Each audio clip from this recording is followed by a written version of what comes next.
السلام علیکم۔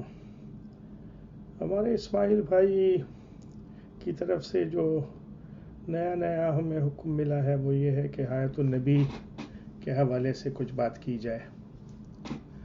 حیات النبی کا مسئلہ جو ہے یہ بہت ہی اہم مسئلہ ہے، اور جو سلفی حضرات ہیں انہوں نے اس کے بارے میں عجیب و غریب سے ابہام پھیلائے ہیں، جن کی وجہ سے عوام جنرلی اسپیکنگ اس مسئلے سے بہت دور ہو گئے ہیں۔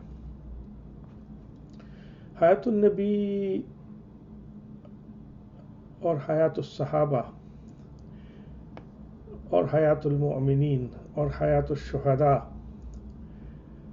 یہ سب جو ہیں ان کے بارے میں ہمارے پاس احکامات موجود ہیں۔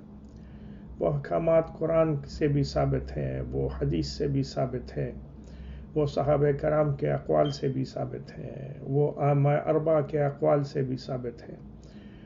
ایسا کوئی فقیہ نہیں گزرا، ایسا کوئی محدث نہیں گزرا پچھلے 1400 صدیوں میں، 1450 صدیوں میں، سلفی حضرات کے علاوہ، جو کہ ابھی کی پیداوار ہے، جس کو مسئلہ حیات النبی میں کوئی ابہام ہو یا اس کو مسئلہ حیات النبی میں کوئی شک ہو۔ تو سب سے پہلے تو یہ دیکھا جاتا ہے کہ کیا اس میں کوئی شریعت کا حکم بھی اس سے ثابت ہے یا نہیں ہے۔ تو اصل میں شریعت کا حکم بھی اس سے ثابت ہے۔ مثلا انبیاء کی وفات کے بعد ان کی جائیداد میں وراثت جاری نہیں ہوتی، ان کے اموال وارثوں میں تقسیم نہیں کیے جاتے۔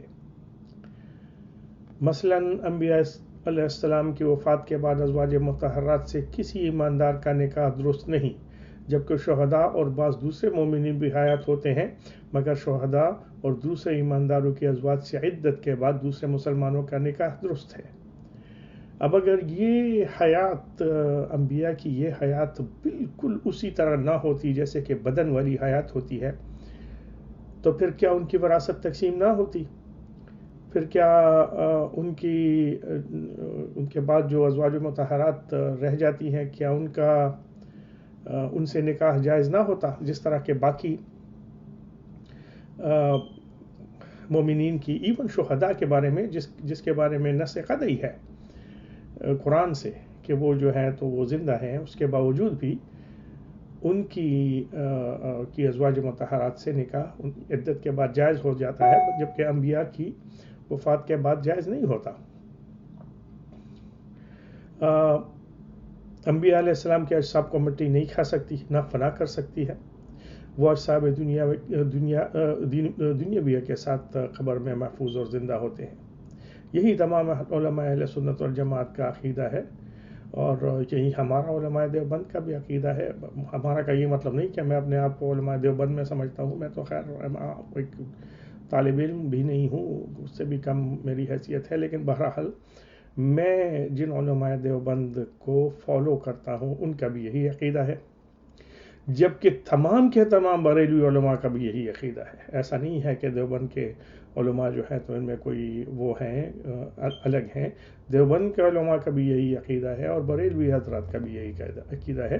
مطلب یہ ہے کہ علماء اہل سنت والجماعت کا یہ مسلک بالکل صاف ہے، اور بار بار جو ہے تو ان کی تصنیفات میں پوری طرح وضاحت کے ساتھ لکھا گیا ہے،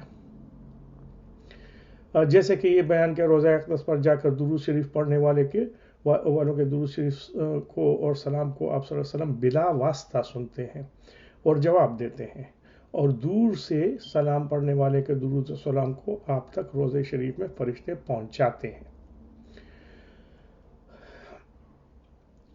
اب سوال یہاں ایک بڑا دلچسپ یہ بھی آ جاتا ہے کہ دیکھیں، یہ جس چیز کو ہم موت کہتے ہیں، یہ اگر ہم حیات کے اختتام یا حیات کے بالکل یعنی مکمل ختم ہونے کا اس سے ہم مطلب لیں، تو پھر تو بہت بڑی گڑبڑ ہو جاتی ہے۔ مثلا جب انسان اس دنیاوی حیات کو پوری کرتا ہے اور آخرت میں جاتا ہے، تو بیچ کی جو گھاٹی ہوتی ہے یعنی قبر، یہ ثابت ہے، مضبوط احادیث سے ثابت ہے کہ یہاں سوالات ہوتے ہیں۔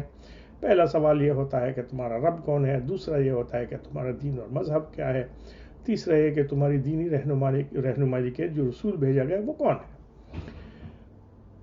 اچھا، اب اگر انسان ان سوالات کے جوابات میں کامیاب ہوتا ہے تو پھر باقی مراحل اس کے لیے آسان ہو جاتے ہیں۔ ناکام ہو جاتا ہے تو پھر ظاہر ہے قبر کے معاملات اس کے بہت مشکل ہوتے ہیں۔ اب سوال یہ ہے کہ انسان مرنے کے بعد ختم نہیں ہو جاتا، اگر ہوتا تو پھر یہ سوال کس سے کیا جاتا ہے اور جواب کون دیتا ہے؟ مطلب یہ ہے کہ زندگی جو ہے وہ زندگی تو موجود ہوتی ہے، زندگی تو چلتی رہتی ہے۔ اب اگر زندگی موت کو پوری طرح کا وہ سمجھ لیا جائے، موت کو مکمل حیات کا اختتام سمجھ لیا جائے، تو پھر تو یہ سوال و جواب بے معنی ہو جاتے ہیں نا۔ تو یہ میں عام انسانوں کی بات کر رہا ہوں، میں تو انبیاء کرام کی بھی بات نہیں کر رہا۔ سمجھنے کی بات یہ ہے کہ عام انسانوں کی زندگی بھی اس طرح ختم نہیں ہوتی جیسے کہ یہ کچھ سلفی حضرات سمجھتے ہیں۔ اسی لیے جب پھر حیات النبی سے انکار کی بات شروع ہوئی اور آہستہ آہستہ پھر قبر کے سوال و جواب تک بھی پہنچ گئی، جو جس نے حیات النبی کا انکار کیا الٹیمیٹلی جاتے جاتے جاتے جاتے پھر اس نے قبر کی زندگی کا بھی انکار کر دیا کہ قبر میں نہ سوال ہوتا ہے، نہ جواب ہوتا ہے، نہ یہ ہے نہ وہ ہے۔ وہ الٹیمیٹلی یہیں پہ پہنچ گیا، اس لیے کہ پھر وہ زندگی ہی کا اس کو انکار کرنا پڑتا ہے، ورنہ پھر بات مشکل ہو جاتی ہے۔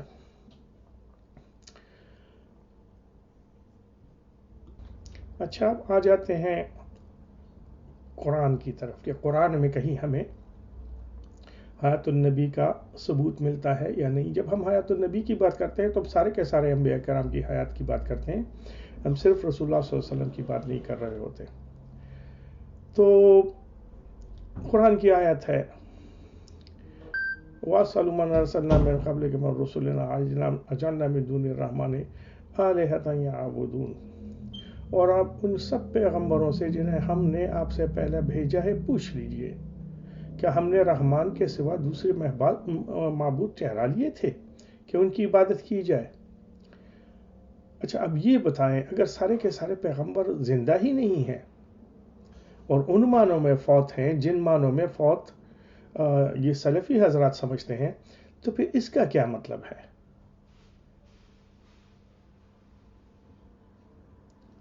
کیا آپ ان پیغمبروں سے پوچھ لیجئے؟ کیسے پوچھ لیجئے بھائی، وہ تو حیات ہی نہیں ہے۔ اچھا، دوسرا وَلَقَدْ آتَيْنَا مُوسَى الْكِتَابَ فَلَا تَكُن فِي مِرْيَةٍ مِّن لِقَائِهِ، اور بے شک نے ہم نے موسیٰ علیہ السلام کو کتاب تورات عطا فرمائی، سو تم ان کی ملاقات کی نسبت شک میں نہ رہو، اور ہم نے اسے بنی اسرائیل کے لیے ہدایت بنایا۔ اچھا، یہ جب اس ملاقات کی بات ہو رہی ہے جب اس میں ہوئے تھے نا معراج کی رات، جو مختلف انبیاء کرام سے رسول اللہ صلی اللہ علیہ وسلم کی ملاقاتیں ہوئی تھی، تو اس کے بارے میں کہہ رہے ہیں اللہ تعالیٰ، یہ الف لام میم سجدہ میں 23ویں آیت ہے، اور بے شک ہم نے موسیٰ علیہ السلام کو کتاب عطا فرمائی، سو تم ان کی ملاقات کی نسبت شک میں نہ رہو، اور ہم نے اسے بنی اسرائیل کے لیے ہدایت بنایا۔ اچھا، تیسری آیت وہ تو سب کو جو ہے تو معلوم ہے، پڑھی لکھی آیت ہے، وَلَا تَقُولُوا لِمَن يُقْتَلُ فِي سَبِيلِ اللَّهِ أَمْوَاتٌ بَلْ أَحْيَاءٌ وَلَٰكِن لَّا يَشْعُرُونَ، اور دوسری جگہ فرماتے ہیں وَلَا تَحْسَبَنَّ الَّذِينَ قُتِلُوا فِي سَبِيلِ اللَّهِ أَمْوَاتٌ بَلْ أَحْيَاءٌ عِندَ رَبِّهِمْ يُرْزَقُونَ۔ ایک جو ہے تو تم یہ نہیں کہو کہ وہ جو اللہ کی راہ میں قتل ہوئے ہیں وہ فوت ہو گئے ہیں، وہ ان کو موت آ گئی ہے، نہیں، بلکہ وہ زندہ ہیں، لیکن تمہیں ان کی حیات کا شعور نہیں ہے۔ یہاں اب یہ سمجھنے کی بات ہے کہ جب شہداء کے بارے میں ثابت ہو گیا کہ وہ زندہ ہیں اور وہ فوت نہیں ہوئے ہیں، تو شہید کس کی وجہ سے ہوتا ہے؟ اس کو شہادت کا مرتبہ ملتا کس وجہ سے ہے؟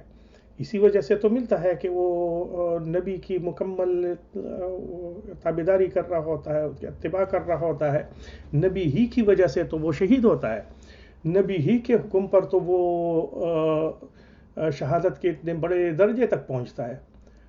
تو جب یعنی شہید کا زندہ ہونا ثابت ہے، تو جس کی وجہ سے اس کو یہ مرتبہ ملا یہ شہادت کا، تو پھر ظاہر ہے کہ یہ تو حیات انبیاء جو ہے وہ تو اس سے ثابت ہی ہوئی کہ وہ بھی زندہ ہے۔ اچھا، ایک اور مشہور و معروف آیت، سب سے سنی ہوئی آیت ہے، ان اللہ و ملائکتہ یصلون علی النبی یا ایھا الذین آمنوا صلوا علیہ وسلموا تسلیما، بے شک اللہ اور ان کے فرشتے اپنے نبی پر درود بھیجتے ہیں، اے ایمان والو تم بھی ان پر درود بھیجا کرو، سلام بھیجا کرو۔ اچھا، اب یہ بات سمجھنے کی ہے کہ یہاں اللہ تعالیٰ نے یہ نہیں کہا کہ اللہ تعالیٰ اور اس کے فرشتے رسول اللہ صلی اللہ علیہ وسلم پر اس 63 سالہ زندگی ہی میں درود بھیجتے ہیں جتنی زندگی ان کی اس دنیا میں گزری۔ اللہ تو کہتے ہیں کہ بھیجتے ہیں، مسلسل بھیجتے ہیں۔ اللہ تو حی القیوم ہے، اللہ تو ہمیشہ سے زندہ ہے، ہمیشہ زندہ رہیں گے۔ فرشتے جو ہیں ان کو تو ان معنوں میں موت نہیں آتی جن معنوں میں انسانوں کو موت آتی ہے۔ تو کیا اللہ تعالیٰ اب ساری یعنی باقی جتنی بھی ٹائم اینڈ اسپیس کے پیرامیٹرز ہیں، یہ ارب سال کی جو باقی زندگی ہے، تو اس میں کیا اللہ تعالیٰ نعوذ باللہ نعوذ باللہ نعوذ باللہ ایسے ہی جو ہے تو ایسی کسی ہستی پر درود بھیجتے ہیں جس کی کوئی ایگزسٹنس ہی نہیں ہے؟ یعنی آپ دیکھیں نا،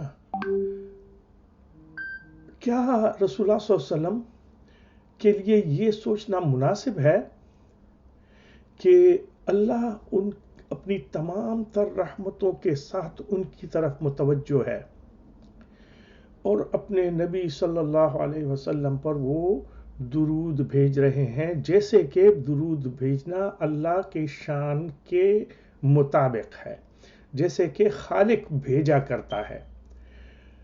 اب اگر یہ ہے اور یہ موجود ہے اور یہ وہ کر رہے ہیں، تو کیا خدا نخواستہ وہ بے جان اور لا تعلق پڑے ہوئے کسی مردے پر اپنی رحمتوں کے ساتھ متوجہ ہیں؟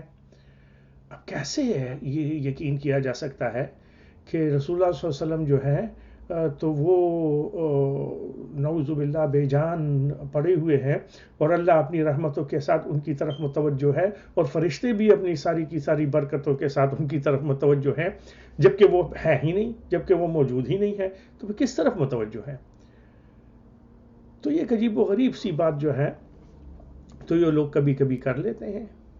پھر یہ بھی ہے کہ خالق کائنات تو عزر اکرام اپنے نبی پر درود بھیجے، فرشتوں کے ذریعے اکرام کرتے ہوئے درود و سلام بھیجے، اور وہ تمام انسانوں کو اکرام کا حکم دیں کہ اپنے نبی حبیب صلی اللہ علیہ وسلم کا اکرام درود و سلام کے ساتھ کریں، ہمیشہ کریں، عالم دنیا میں کریں اور عالم برزخ میں جانے کے بعد کریں، درود و سلام بھیجا کریں۔ تو یہ کیسے ہو سکتا ہے کہ جس کا اکرام کیا جا رہا ہے اس کو پتہ ہی نہ ہو کہ وہ اس سے بے خبر ہو؟ اسی واسطے تو آپ صلی اللہ علیہ وسلم نے اپنی دنیاوی حیات میں ہوتے ہوئے ان سب سوالوں کے جوابات دے دیے تھے اور فرما دیا تھا کہ قریب سے درود پڑھنے والوں کے درود و سلام کو آپ بلا واسطہ سنتے اور جواب دیتے ہیں، اور دور سے درود و سلام بھیجنے والوں کے درود و سلام کو بذریعہ فرشتے آپ کو پہنچایا جاتا ہے۔ تو آیت صلاۃ و سلام سے بھی حیات نبوت کا، حیات النبی کا بالکل واضح ثبوت ملتا ہے۔ اچھا، اب آ جاتے ہیں احادیث کی طرف۔ بہت ساری احادیث ہیں۔ حضرت انس رضی اللہ عنہ کی روایت بڑی مشہور و معروف ہے کہ انبیاء حیات ہیں اور اپنی قبور میں نماز پڑھ رہے ہوتے ہیں۔ حضرت ابو ہریرہ رضی اللہ عنہ سے روایت ہے کہ کوئی شخص ایسا نہیں، رسول اللہ صلی اللہ علیہ وسلم نے فرمایا، وہ حضرت ابو ہریرہ رضی اللہ عنہ فرماتے ہیں کہ رسول اللہ صلی اللہ علیہ وسلم نے فرمایا کوئی شخص ایسا نہیں جو مجھ پر سلام پڑھتا ہو مگر یہ کہ اللہ تعالیٰ میری روح کو مجھ پر لوٹا دیتا ہے یہاں تک کہ میں اس کا جواب دیتا ہوں۔ اچھا، اب یہ صلاۃ و سلام پڑھنے والا جو قبر شریف پر آ کر صلاۃ و سلام پڑھتا ہے، اس کا جواب دینے کے لیے اللہ تعالیٰ کی آپ کی روح کو ملائے اعلیٰ سے جسد اطہر کے ساتھ اس طرح اتصال کر دیتے ہیں کہ سب کے صلاۃ و سلام کا جواب دیا جا سکے۔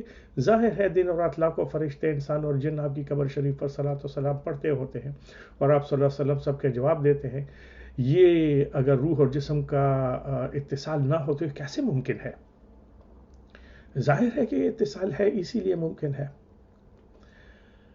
حضرت عوف بن عاص رضی اللہ عنہ سے روایت ہے کہ بے شک ہمارے افضل ترین ایام میں سے، اس حدیث صرف ہے کہ بے شک تمہارے افضل ترین ایام میں سے یوم جمعہ ہے، اس میں حضرت آدم علیہ السلام کو پیدا کیا گیا، اسی روز ان کی وفات ہوئی، اسی روز نفخہ اولا ہوگا، یعنی پہلا جو سور پھونکا جائے گا نا وہ اسی دن ہوگا، اور اسی روز میں دوسرا سور بھی پھونکا جائے گا۔ اور جمعے کے لوگ تم کثرت کے ساتھ مجھ پر درود بھیجا کرو کیونکہ تمہارا درود و سلام مجھ پر پیش کیا جاتا ہے۔ راوی کہتے ہیں کہ صحابہ کرام نے سوال کیا، یا رسول اللہ، بعد وفات دیگر اموات کی طرح آپ بھی تو ریزہ ریزہ ہو جائیں گے، پھر ہمارا درود آپ پر کیسے پیش کیا جائے گا؟ آپ نے فرمایا، اللہ نے زمین پر حضرات انبیاء علیہ السلام کے اجسام کو حرام کر دیا ہے، زمین ان کو نہیں کھا سکتی، فنا نہیں کر سکتی۔ اب یہاں دیکھیے، یہاں صرف حیات النبی سے صرف رسول اللہ صلی اللہ علیہ وسلم کی حیات کا ذکر نہیں ملتا، آپ نے تمام انبیاء علیہ السلام کی حیات اور زندہ ہونے کا ذکر فرمایا ہے، اور ساتھ ساتھ اس سوال کا جواب بھی دے دیا کہ عالم دنیا کے مشاہدے میں جو چیز آتی ہے کہ میت قبر میں ریزہ ریزہ اور بوسیدہ ہو جاتی ہے، کسی سوال و جواب کے قابل نہیں رہتی، تو سلام کا جواب آپ کیسے دیں گے؟ تو نبی پاک صلی اللہ علیہ وسلم نے تمام انبیاء علیہ السلام کے بارے میں اصول اور ضابطہ بتا دیا کہ مٹی انبیاء علیہ السلام کے اجسام مبارک کو کھا نہیں سکتی، لہٰذا جب تمام انبیاء علیہ السلام کا یہی حال ہے کہ سب کے سب انبیاء علیہ السلام اپنے اجساد عنصریہ کے ساتھ حیات ہیں، اور آپ صلی اللہ علیہ وسلم تو پھر سید الانبیاء ہیں، آپ تو سب کے سردار ہیں، آپ تو تخلیق کائنات میں سب سے بڑی تخلیق ہے، تو پھر آپ کی ظاہر ہے آپ کی حیات تو سب سے زیادہ ثابت ہو گئی۔ حضرت عبداللہ ابن مسعود رضی اللہ عنہ کی ایک روایت ہے کہ وہ فرماتے ہیں کہ نبی علیہ السلام نے فرمایا، بے شک اللہ تعالیٰ کی طرف سے کچھ ایسے فرشتے مقرر ہیں جو زمین میں گھومتے ہیں اور میری امت کا سلام مجھے پہنچاتے ہیں۔ حضرت ابو ہریرہ رضی اللہ عنہ سے ایک اور حدیث ہے، اس میں وہ فرماتے ہیں کہ نبی علیہ السلام سے کو میں نے سنا کہ انہوں نے فرمایا کہ تم لوگ اپنے گھروں کو قبر کی طرح خاموش گھر نہ بناؤ، بلکہ اس میں نماز، تلاوت وغیرہ کیا کرو، اور یہ کہ میری قبر کو میلہ مت بناؤ، اور یہ کہ تم لوگ مغرب یا مشرق میں جہاں بھی ہو مجھ پر درود بھیجا کرو، کیونکہ ہر شخص کا درود مجھ تک پہنچا دیا جاتا ہے۔ اب دیکھیں، قرآن بھی ہو گیا، حدیث بھی ہو گئی، سب سے واضح ہو گیا کہ رسول اللہ صلی اللہ علیہ وسلم اپنی قبر مبارک میں ایسے ہی زندہ ہیں جیسے کہ زندہ ہو سکتا ہے، بلکہ اس سے کہیں زیادہ زندگی کے ساتھ زندہ ہیں۔ حضرت ابوبکر صدیق رضی اللہ عنہ کے بارے میں دیکھتے ہیں کہ ان کا کیا تھا، عقیدہ حیات النبی کیا تھا۔ تو حضرت ام المومنین عائشہ رضی اللہ عنہ فرماتی ہیں کہ آپ صلی اللہ علیہ وسلم میرے حجرے میں مدفون ہے، آپ کی وفات میرے حجرے میں ہوئی۔ ابوبکر صدیق رضی اللہ عنہ نے آخری وقت میں وصیت فرمائی کہ میرا جنازہ حضور صلی اللہ علیہ وسلم کی قبر کے سامنے حجرے کے پاس رکھ دینا، اگر حجرہ شریف کا دروازہ کھل جائے اور روضہ شریف کے اندر سے آواز آئے کہ ابوبکر کو اندر لے آؤ، تب تو حجرہ شریف میں دفن کر دینا، ورنہ عام مومنین کے قبرستان میں دفن کر دینا۔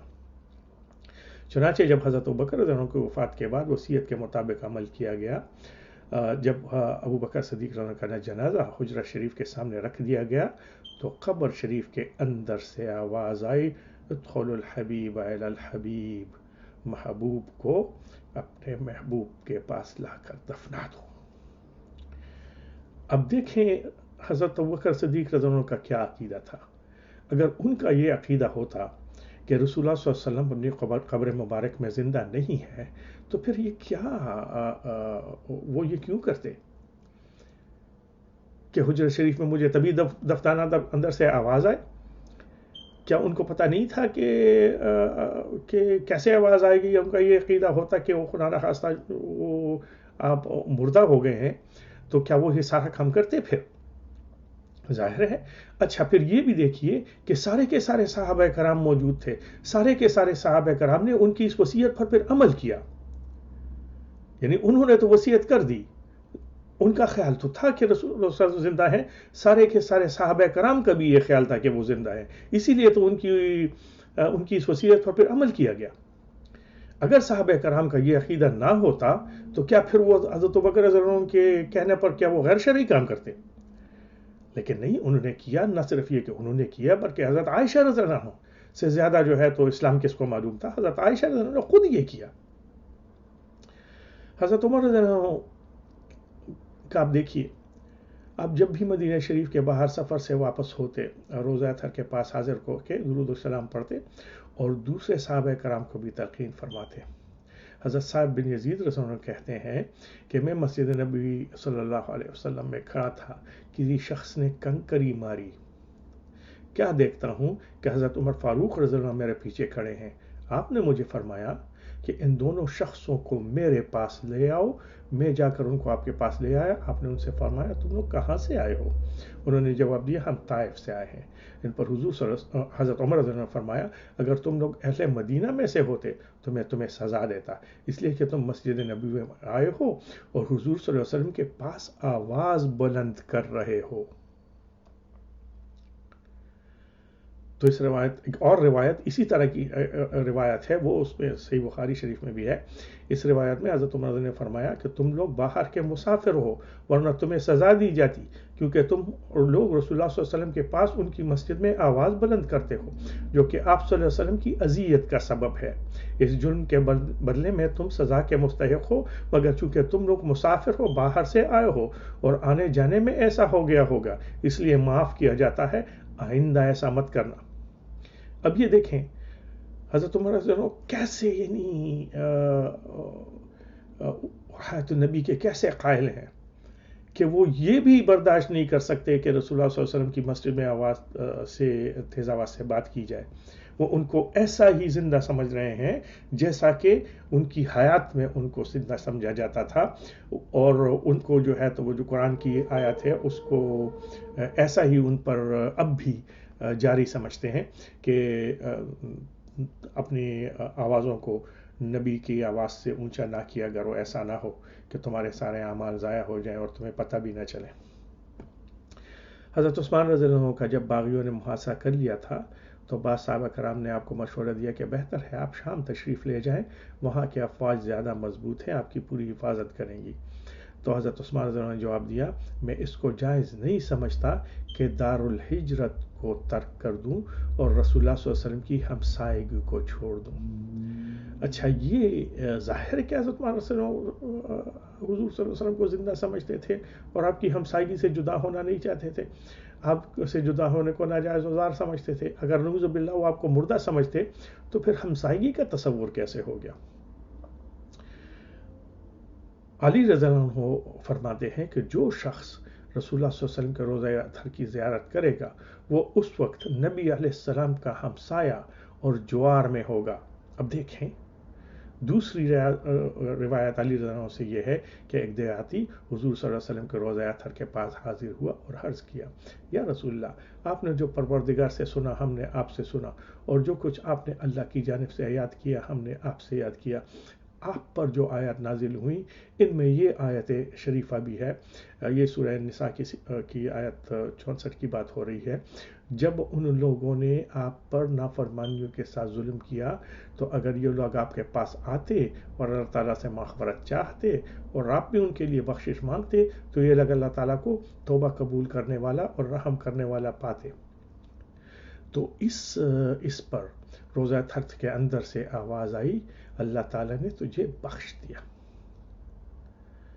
اچھا یہ جو ہے نا تو یہ حدیث بہت سی جگہوں پر موجود ہے اور بڑی بڑی کتابوں میں اس کو لکھا گیا ہے، جیسے شیخ عبدالحق محدث دہلوی رحمۃ اللہ علیہ کی کتاب میں اور بہت ساری اور کتابوں میں، الجامع الاحکام القرطبی میں ہے اور بھی بہت ساری جگہوں میں.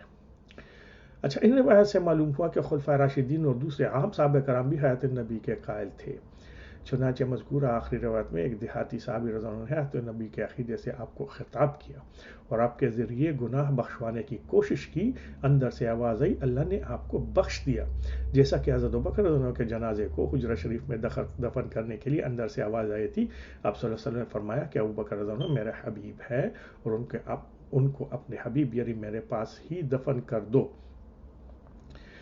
اب یہ بھی محفوظ رہے کہ نبی کریم صلی اللہ علیہ وسلم کے انتقال کے بعد آپ پر باقاعدہ نماز جنازہ جیسے عام مسلمانوں کے لیے پڑھنے کا حکم ہے نہیں پڑھی گئی، بلکہ صحابہ کرام کی ایک جماعت اندر جاتی، صلاۃ السلام اور دعائے رحمت کر کے واپس آ جاتی، کیونکہ صحابہ کرام رضی اللہ عنہم سمجھتے تھے کہ بعد دفن آپ زندہ ہیں، آپ مردہ نہیں ہیں، تو زندہ کی نماز جنازہ کیسی پڑھی جائے اور کون پڑھتا.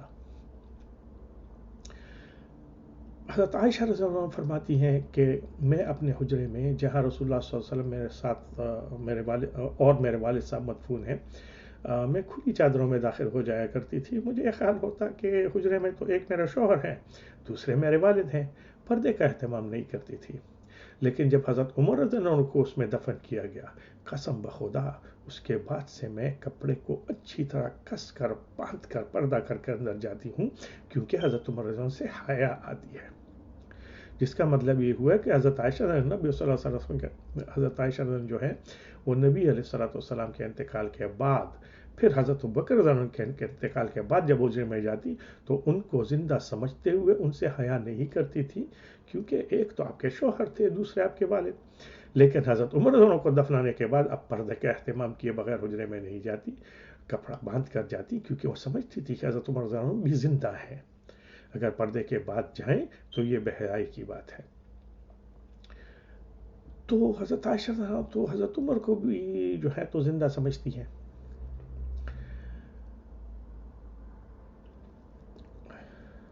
حضرت عبداللہ ابن عمر رضی اللہ عنہ بہت بڑے صحابی، کثرت سے ان سے احادیث روایت ہیں، فقہاء میں سے تھے. کچھ ہی صحابہ کرام جو تھے تو وہ فقیہ بھی تھے، ان میں سے ایک یہ بھی ہے. وہ سفر سے جب واپس ہوتے مسجد نبوی میں جا کر نماز پڑھتے، پھر روضہ طہر کے پاس آ کر درود و سلام پڑھتے اور ان کے الفاظ یہ ہوتے تھے السلام علیک یا رسول اللہ. پھر حضرت ابوبکر صدیق پر سلام پڑھتے السلام علیک یا ابا بکر رضی اللہ عنہ. پھر حضرت عمر رضی اللہ عنہ کی قبر پر آتے اور سلام کرتے السلام علیک یا ابا، کیونکہ وہ ان کے والد تھے.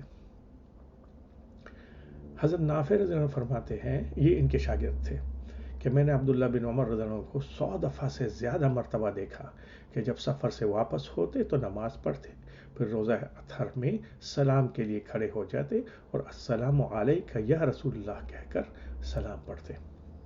حضرت بلال رضی اللہ عنہ بہت بڑے صحابہ میں سے ہیں. ان سے روایت ہے کہ جب حضرت عمر رضی اللہ عنہ کے زمانے میں قحط پڑا تو میں نے روزہ اطہر کے سامنے حاضر ہو کر عرض کیا یا رسول اللہ تعالیٰ سے اپنی امت کے لیے بارش کی درخواست فرمائے، آپ کی امت قحط سے ہلاک ہو رہی ہے. یہ کہہ کر حضرت بلال رضی اللہ عنہ چلے گئے، مگر سید الانبیاء صلی اللہ علیہ وسلم نے حضرت بلال بن حارث کو خواب کے ذریعے بتا دیا کہ اے بلال، عمر سے میرا سلام کہہ دو اور یہ بھی کہہ دو کہ انشاءاللہ بارش ہو جائے گی. پھر جلد ہی بارش شروع ہو گئی. اچھا یہ حضرت بلال رضی اللہ عنہ بھی حیات النبی کا عقیدہ رکھتے تھے، اسی لیے تو وہ سیدھا جا کے رسول اللہ صلی اللہ علیہ وسلم سے انہیں مخاطب کیا.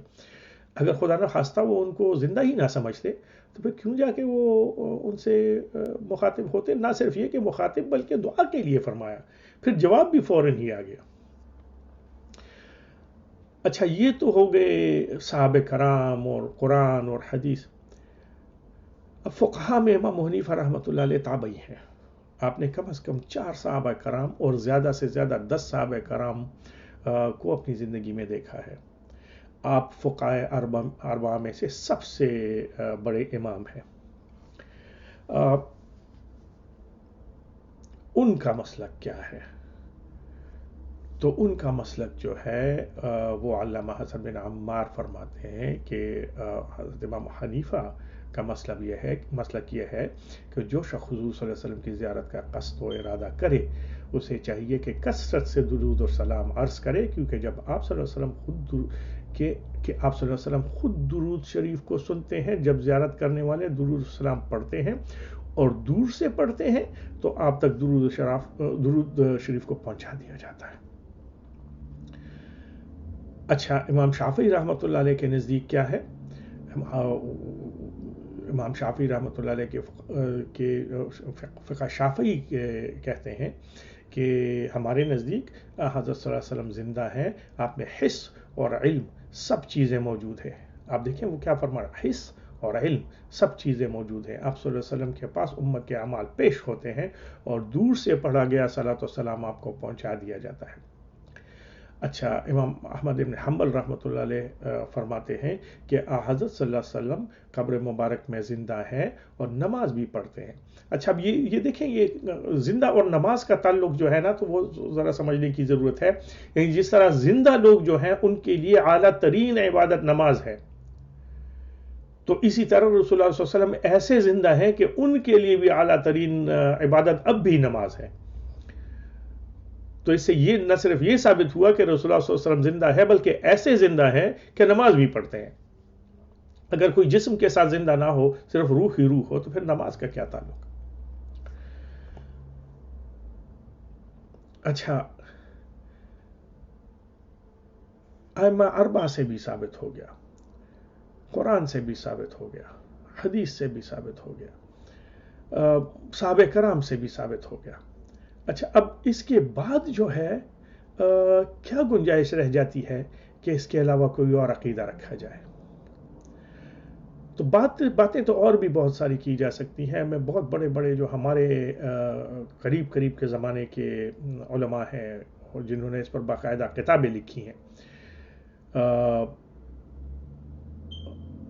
ان کا بھی جو ہے حوالہ دیا جا سکتا ہے، لیکن میرے خیال میں جو بتایا گیا اتنا کافی ہے. بات سمجھنے کے لیے اتنا بھی کافی ہے، جو نہ سمجھے اس کے لیے تو کچھ بھی کافی نہیں. السلام علیکم ورحمۃ اللہ وبرکاتہ.